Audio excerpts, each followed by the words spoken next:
একটা সময় দোয়া করলে আল্লাহ রাব্বুল আলামিন বান্দা যা চায় আল্লাহ বান্দাকে তাই দিয়ে দেন। সুবহানাল্লাহ। তবে তার আগে আল্লাহ রাব্বুল আলামিন বলছেন যে নবী আপনি শিখাই দেন সেজন্য একটা ছোট্ট তাসবিহ শুধু পাঠ করে। কিভাবে? রাত্রেবেলা আপনি ঘুমায় গেছেন, ঘুমানোর পরে ঘুমাইছেন রাত্রে 10টায় 11টায় 12টায় ঘুমাইছেন, বেঘর ঘুম, হঠাৎ করে কথার কথা বলতেছি একটা মশা কামড় দিছে আপনাকে, অথবা এক কাত হয়েছিলেন, ঘেমে গেছেন, রাত্রেবেলা ঘুম ভেঙে যায়। অনেক সময় ভাঙে না ভাই? মানুষ পার্শ্ব বদল করে, তখন রে এদিক দিয়ে ঘামে গেছে রে, ফ্যানটা একটু জোরে দেওয়া লাগবে, এসিটা বন্ধ হয়ে গেছে, মশাটা কামড় দিছে, যে কোনো কারণে বান্দা রাত্রেবেলা ঘুম ভেঙে যায়। নবীজি বলছেন যখনই কারো ঘুম ভাঙবে সে যেন এটাকে গনিমত মনে করে। কি করবে? সাথে সাথে বলছে, ঘুম ভাঙার সাথে সাথে, লা ইলাহা ইল্লাল্লাহু ওয়াহদাহু লা শারীকা লাহু লাহুল মুলকু ওয়া লাহুল হামদু ইউহয়ী ওয়া ইউমীত ওয়া হুয়া আলা কুল্লি শাইইন কাদির। আরেকটা আসছে, লা ইলাহা ইল্লাল্লাহ ওয়াহদাহু লা শারীকা লাহু লাহুল মুলক ওয়া লাহুল হামদ ওয়া হুয়া আলা কুল্লি শাইইন কাদির। সুবহানাল্লাহ ওয়ালহামদুলিল্লাহ ওয়া লা ইলাহা ইল্লাল্লাহ ওয়াল্লাহু আকবার। এইটুক নবীজি বলছেন কেউ যদি বলে, বলার পরে তার নিজের মনের যে কামনা আল্লাহর কাছে দিবে, আল্লাহ বান্দার দোয়া কবুল করে নেন। তাহলে কি করছেন আপনি? রাত্রে ঘুমাইছিলেন, বিনা কারণে ঘুম ভেঙে গেছে, ঘুম ভাঙার সাথে সাথেই পড়ছেন লা ইলাহা ইল্লাল্লাহ ওয়াহদাহু লা শারীকা লাহু লাহুল মুলকু ওয়া লাহুল হামদু ওয়া হুয়া আলা কুল্লি শাইইন কাদির। সুবহানাল্লাহ আলহামদুলিল্লাহ লা ইলাহা ইল্লাল্লাহ আল্লাহু আকবার। এইটুক পড়ার পরে বলছেন, আল্লাহ ব্যবসার অবস্থাটা খারাপ যাচ্ছে, আল্লাহ তুমি একটুখানি ব্যবস্থা করতে, ঋণগ্রস্ত হয়ে গেছি, আল্লাহ শরীরটা কেন জানি সারে না, আল্লাহ বাচ্চা কাচ্চা কেন জানি কথা শোনে না, আল্লাহ আল্লাহ কতদিন ভাড়া বাড়িতে আসি, নিয়ত ছিল আল্লাহ নিজের একটা থাকার ঠিকানা হবে, হলো না, আল্লাহ আল্লাহ তুমি একটু যদি আমার জন্য কল্যাণকর হয় দিয়ে দাও। এ বেটা ঘুমাইছিল, আরাম করছে, ওঠার পরে আল্লাহ রাব্বুল আলামিনের কাছে এইটুকু কেবল তাসবিহ করছে, করার পরে নিজের কামনা দিছে। নবীজি বলছেন যা কামনা করবে আল্লাহ রাব্বুল আলামিন বান্দাকে দান করে দিবেন। সুবহানাল্লাহি বিহামদি। অথচ আমাদের সমস্যার কোনো শেষ নাই, বাপ দাদার জিন্দেগিতে জীবনে একবার এই দোয়াও নেই। কি কথা ঠিক কিনা? মানে সমস্যারও কোনো শেষ নাই, জিন্দেগিতে ভুল করেও যদি একবার বলতো, ঘুম তো কতই ভাঙলো, কিন্তু কোনোদিন আমি এটা বললাম না। এটা জানে না কে বলেন তো ভাই? লা ইলাহা ইল্লাল্লাহ ওয়াহদাহু লা শারীকা লাহু, এটা লাহুল মুলক ওয়া লাহুল হামদু ওয়া হুয়া আলা কুল্লি শাইইন কাদির। সুবহানাল্লাহ আলহামদুলিল্লাহ আল্লাহু লা ইলাহা ইল্লাল্লাহ আল্লাহু আকবার।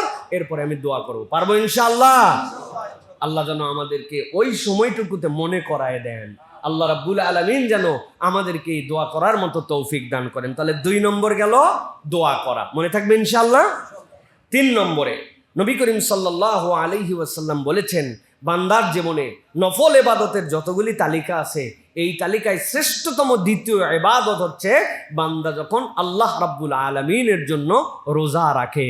আস-সাওমু লি ওয়া আনা আজজি বিহ। নবীজি বলছেন, আল্লাহ বলেছেন যে সিয়াম হচ্ছে আমার জন্য, আর এর রিওয়ার্ডটা আমি স্বয়ং আল্লাহ। সুবহানাল্লাহ। কি দিবেন আল্লাহ বলেন নাই? আস-সালাম মিফতাহুল জান্নাহ, প্রথম হিসাব নেওয়া হবে সালাতের। অতএব সালাত ঠিকঠাক করো, জান্নাতের চাবি হিসাবে তোমাদের জন্য বিবেচিত হবে।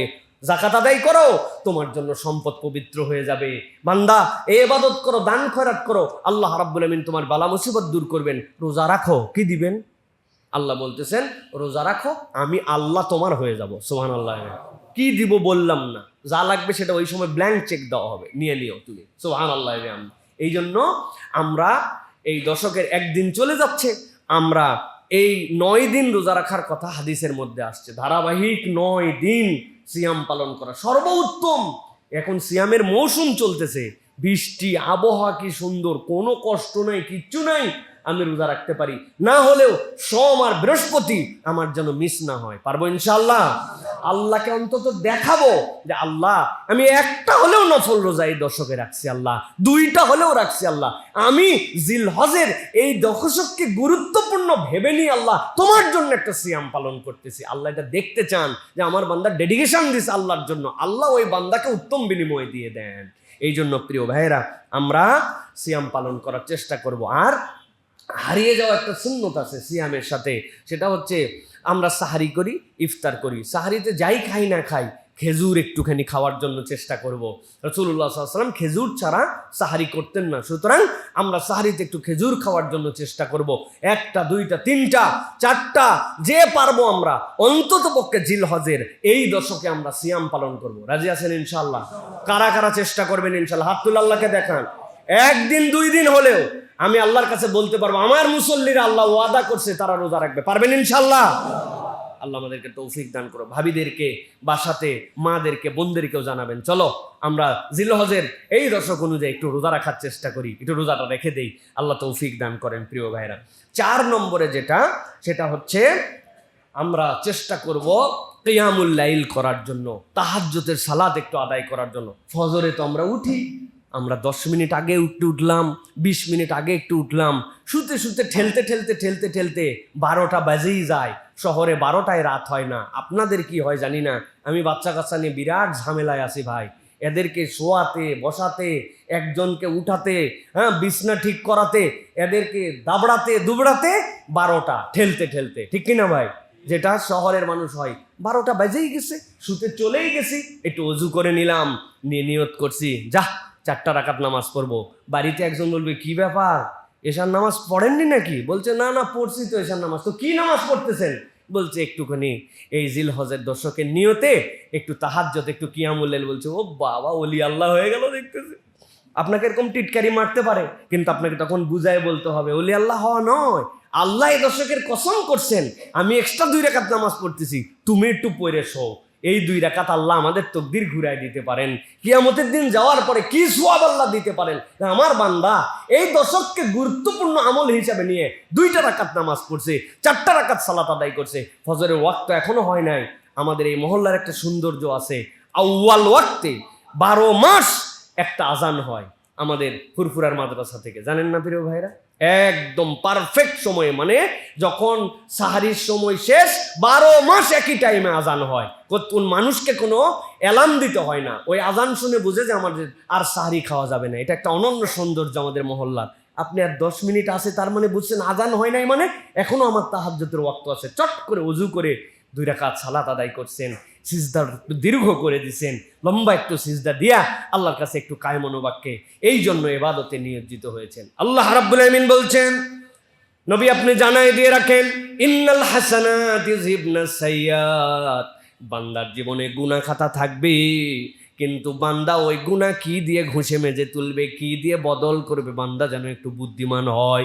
ইন্নাল হাসানাত, বান্দার জীবনে যতগুলা কল্যাণ আছে ওই কল্যাণগুলা যদি করতে শুরু করে রব্বুল আলামিন তার জীবনের অন্ধকারগুলা মুছে দিবেন।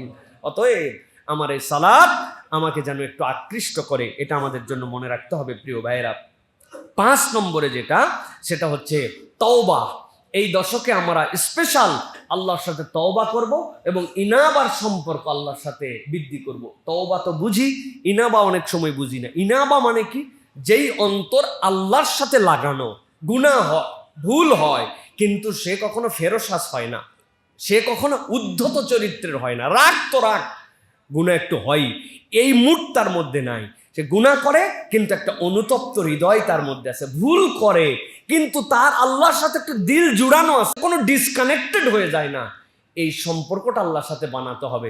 আল্লাহ এই দশকে আমি তোমার কাছে স্পেশাল তওবা করতেছি। আল্লাহ এই ভুলটা আমার হয়, আমি এই ভুল থেকে বেরিয়ে আসতে চাই। আল্লাহ এই গুনাহটা আমার হয়, এই গুনার ওপর আমি অটল অবিচল থাকবো না। আল্লাহ আমার না চোখের গুনাহ হয়, দেখতে চাই না, তারপরেও নজর কেন যেন আকৃষ্ট করে ফেলে। আল্লাহ আমি আমার নজরের হেফাজত করব। কান দিয়ে শুনতে চাই না, তারপরেও কেন জানি ওই হেডফোন লাগায়া, ওয়াকম্যান লাগায়া বিভিন্ন জায়গায় আমার একটুখানি যেটা শোনা লাগবে না সেটা শোনা হয়ে যায়। না, এখান থেকে আমি তওবা করে তোমার সাথে দিল জুড়াবো। আমার চোখের পর্দা, আমার অন্তরের পর্দা, আমার গিবত গিল্লা, এইগুলোর থেকে আমি বেরিয়ে আসার জন্য চেষ্টা করব। এর নাম হচ্ছে প্রকৃত তওবার হালতে যাওয়া, আল্লাহর সাথে দিলকে জুড়ায় দেওয়া। যখনই ভুল তখনই সেখান থেকে আপনাকে, অনেকের মনের মধ্যে ধারণা আসছে এতবার এক গুনাহ করি, আল্লাহর কাছে কেমনে বলি? ওরে ভাই, আপনি আল্লাহর আসমাউল হুসনা পড়েন নাই, এই জন্য আপনি এটা বলেন। আমার রব নিজের নাম গফুরের সাথে গাফফার রেখেছেন, তার মানে বান্দা যতবার অপরাধ করে তার থেকে বেশি তিনি ক্ষমা করার যোগ্যতা রাখেন, এই জন্যই তিনি গফফার। সুবহানাল্লাহ বিহামদিহি। কিসের লজ্জা নিয়ে আসে আমি? আমার লজ্জার কিছু নেই। রব্বুল আলামিনের কাছে আমাকে তওবার হালতে যেতে হবে।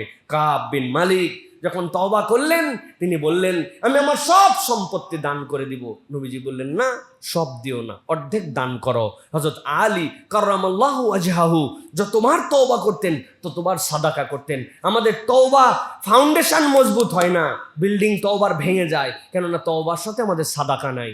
আমি চোখ দিয়ে দেখবো না বলছিলাম, অন্যায় দেখে ফেলছি, নিয়ত করছি, এরপরে যদি অন্যায় কিছু দেখি 50 টাকা আমি সাদাকা করব। একবার দেখছে, দেখে 50 টাকা দিছে, আরেকবার দেখার পরে নিয়ত করছে এবার 60 টাকা দেবো, 60 টাকা দিছে। শয়তানের পরে বলবে হায় হায়, এ তো গুনাও মাফ করে আবার সাথে সাথে আবার সাদাকাও করে। বাবা তোর দেখার দরকার নেই বাবা, উদ্যমিসে এরকম আমল বাইরে যাচ্ছে। আর আমরা সাদাকা করি না কোনো সময়, যতবার তওবা ততবার সাদাকা। এবার যদি ভুল করি 3টা রোজা রাখবো। দেখেন না ঠেলা, এরপরে ভুল করার পর আপনার কিরকম হয়, যে আপনার আর ভুল আসবে না।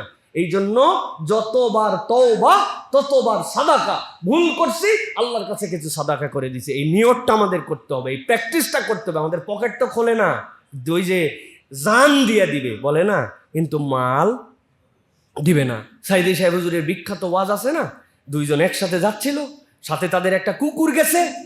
যাওয়ার পরে অনেক পথ যাওয়ার পরে কুত্তার জিবা এতখানি বেরোয় গেছে, বেরোয় যাওয়ার পরে কুত্তা সেই তার পোষা কুকুর মরে যাচ্ছে, এইটা দেখে ওই লোক হাউমাউ করে কাঁদতেছে। লোকজন বলে কান্দো কেন? কয় আমার পোষা কুত্তা দীর্ঘ 5 বছরের মরে যায়। কয় মরে কেন? কয় খাদ্যের অভাবে। কয় মেয়ে আপনার মাথার মধ্যে পোটলা দেখি, পোটলায় কি? কয় রুটি। কয় এটা দেন না কেন? কয় আমার কানতে কোনো সমস্যা নাই, কিন্তু এই রুটি দিলে তো আমার সমস্যা আছে, কানলে তো পয়সা লাগে না, হ্যাঁ জান দিয়ে ফেলাবো কিন্তু মাল বেরোবে না আমাদের। এইরকম আমাদের চরিত্র হয়ে গেছে, এটা যেন না হয় প্রিয় ভাইয়ের জন্য তওবার সাথে আমাদের একটু সাদাকা লাগবে। এইটা গেল আমাদের 5 নম্বর। 6 নম্বর যেটা বলবো সেটা হচ্ছে হারাম বর্জন করতে হবে। হারামের সাথে সম্পর্ক থাকবে না। হারামের তো অনেক কিছু আছে, আমি আপনাদের কাছে 2টা লেভেলের কথা শুধু বলবো। যদি শপথ করতে পারি মাত্র 6টা হারাম থেকে নিজেদেরকে বাঁচাবো। একটা হচ্ছে অন্তরের 3টা হারাম আর মুখের 3টা হারাম, ওই বান্দার জীবনের 50% লাইন মতো উঠে যাবে। 6টা হারাম। 1 নম্বর মুখের হারাম, জিহ্বা দিয়ে যেটা বলি। 1 নম্বর মিথ্যা, 2 নম্বর পরনিন্দা, 3 নম্বর গালি। মুখের হারাম 3টা বর্জন করতে হবে। 1 নম্বর বলেছি পরনিন্দা, গীবত। কি বলেছি? 2 নম্বর কি বলেছি?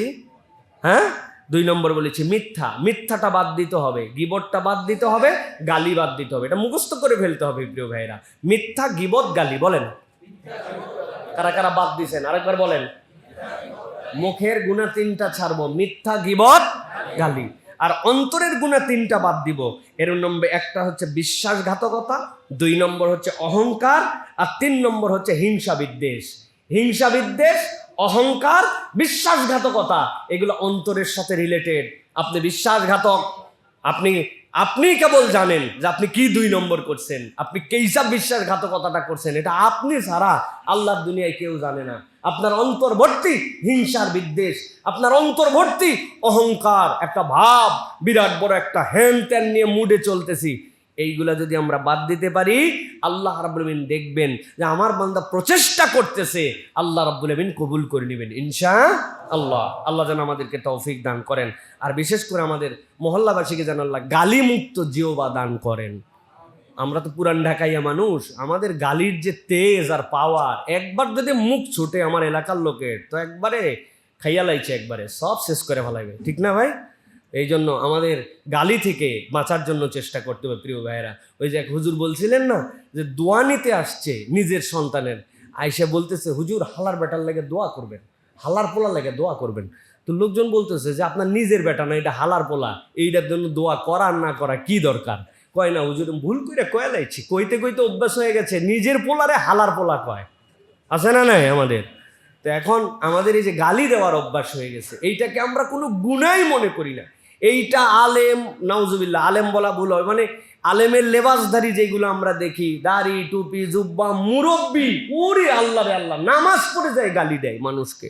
আমার চোখের সামনে এইগুলা দেখতেছি, আমরা বড় হচ্ছে এই জায়গায়, আমরা দেখে দেখে বড় হয়েছে এইগুলা।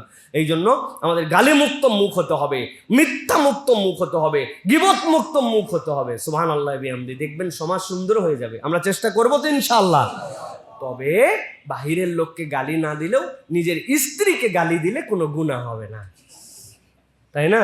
তার ছোট্ট একটু ভুল হলেও নো ছাড়। আরে বাবারে বাবা, আমি যে কত জায়গায় বলছি, কি গালি দেওয়া দেয় জানেন? ময়াকার গয়ে দীর্ঘই। বানান করে দিব ভাই, যদি না পারেন বানান করে দেই। আল্লাহ হেফাজত করুক প্রিয় ভাইরা। খবরদার, সিবাবুল মুসলিমি ফুসুক ওয়া কিতালুহু কুফর। আল্লাহ নবী বলছেন, এক মুসলমান আরেক মুসলমানকে গালি দেওয়া স্পষ্ট ফিস্ক, স্পষ্ট আল্লাহ বিরোধিতা, এইটা খবরদার। আর হত্যা করা তো কুফরি। সুতরাং তোমরা এখান থেকে বেঁচে থাকো। তাহলে আমরা এটার থেকে বেঁচে থাকার জন্য চেষ্টা করবে প্রিয় ভাইরা। এরপরে 7 নম্বরে যেটা বলবো, আল্লাহর অধিক অধিক জিকির করা। এই দশকটা আল্লাহর জিকিরের হালতে আমরা ঢুকে যাব। আল্লাহ নবী সাল্লাল্লাহু আলাইহি সাল্লাম বলছেন, ফাকসিরু ফীহিন্না মিনাত তাসবিহি ওয়াত তাহমিদি ওয়াত তাহলিল। বান্দারা তোমরা বেশি বেশি করে তাসবিহ করো, সুবহানাল্লাহ বলো, ওয়াত তাহমিদ আলহামদুলিল্লাহ বলো, ওয়াত তাহলিল লা ইলাহা ইল্লাল্লাহ বলো। এই দশকটা তোমাদের আল্লাহর জিকিরের হালতে চলবে। বান্দা কাজ করে, কাম করে সব সময়, কিন্তু বান্দার জিহ্বাটা সব সময় যেন আল্লাহর জিকিরের মধ্যে রত হয়ে যায়। আল্লাহ রাব্বুল আমিন বলছেন, নবী আপনি জানাই দেন, তুমি তোমার অন্তরকে না ঠান্ডা করতে চাও, তোমার দিলকে না প্রশান্ত করতে চাও, কোনো কিছু দিয়ে দুনিয়াতে তোমার দিল প্রশান্ত হবে না। ঘুমের ওষুধ খাও, টেনশন ফ্রি থাকার জন্য তুমি টেনশন ফ্রির ওষুধ খাও। এইগুলা যত খাবে তোমার আত্মার উপরে, তোমার মনের উপরে বিরূপ প্রতিক্রিয়া হবে। ঘুমের ওষুধ খাইতে খাইতে এক সময় ঘুমের ওষুধ কাজ করে না। টেনশন ফ্রির ওষুধ খাইতে খাইতে এক সময় আপনার স্মৃতি বিভ্রম হয়ে যায়, অ্যালঝাইমার হয়ে যাবে, আপনার কিচ্ছু মনে রাখতে পারবেন না, শর্ট টাইম মেমোরি লস হয়ে যাবে, চিনি কিন্তু নাম মনে আসে না। আল্লাহ রাব্বুল আমিন বলতেছেন, নবী আপনি জানাই দেন, আলা বিযিকরিল্লাহি তাতমাইন্নুল কুলুব। বান্দা যদি নিজের অন্তরকে যদি মুতমাইন করতে চায়, তাহলে আল্লাহর জিকিরের কোনো বিকল্প নাই। যেই বান্দার হৃদয়ে আল্লাহর জিকির আছে, ওই বান্দার হৃদয়টা প্রশান্ত আছে। সুবহানাল্লাহ। এই জন্য আপনার আমার টার্গেট হবে, প্রত্যেক দিন টার্গেট করে ফেলবো